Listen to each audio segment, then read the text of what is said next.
Perte de mémoire, troubles du jugement et de la reconnaissance, ce sont là quelques signes de la maladie de l'Alzheimer. L'Alzheimer est une maladie mortelle du cerveau. Elle est caractérisée par la perte progressive de toutes les fonctions intellectuelles, notamment la mémoire, le langage, la reconnaissance et les gestes. Au plan biologique, ça se définit essentiellement par les plaques séniles et une dégénérescence, une mort des neurones du cerveau. Selon l'Organisation mondiale de la santé, OMS, il s'agit de la forme la plus commune des démences.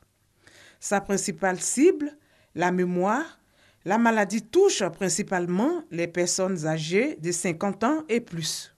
Avec le temps, le patient atteint de cette maladie a de plus en plus de difficultés à mémoriser les visages, à se rappeler la signification des mots et à exercer son jugement.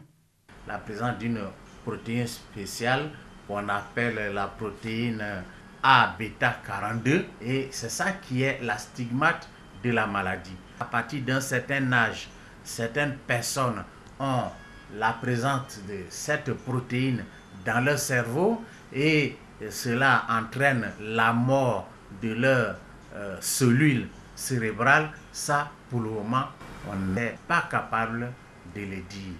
Quand elle fait irruption dans la vie de la personne atteinte, elle touche à l'identité de l'individu et à son autonomie. À ce stade, les conséquences peuvent être très graves pour le malade. Il y a la mort des neurones, il y a la présence de substances anormales qu'on appelle les plaques séniles. Ce qu'il faut dire, c'est que la perte d'une seule de ces fonctions ne fait pas une démence. Par exemple, quelqu'un peut avoir une perte de mémoire isolée. Il n'est pas dément, donc il n'a pas une maladie d'Alzheimer. Pour les personnes atteintes de l'Alzheimer, la durée de vie est de 2 à 5 ans. Pour éviter d'en arriver à ces conséquences désastreuses, une prise en charge et un traitement adéquat s'imposent.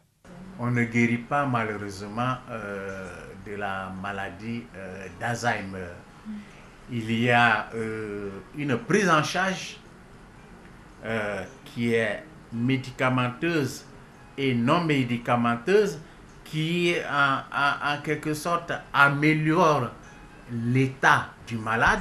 La durée et le coût de la prise en charge varient en fonction de chaque cas. Chez les femmes, il y a des cas d'Alzheimer et certaines statistiques vont même à dire que les femmes font un peu plus d'Alzheimer que les hommes.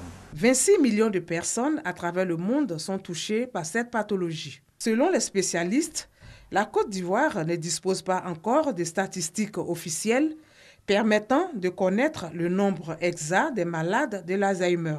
Pour prévenir cette maladie, le neurologue recommande une bonne hygiène de vie, la pratique du sport et une alimentation saine. Il est aussi conseillé de faire le dépistage et le traitement des facteurs de risque comme le cholestérol, l'hypertension, le diabète ou le tabagisme. C'est le cas de certaines stars comme l'acteur Omar Sharif de 83 ans et Peter Fall, appelé aussi Inspecteur Colombo, qui ont succombé à cette maladie.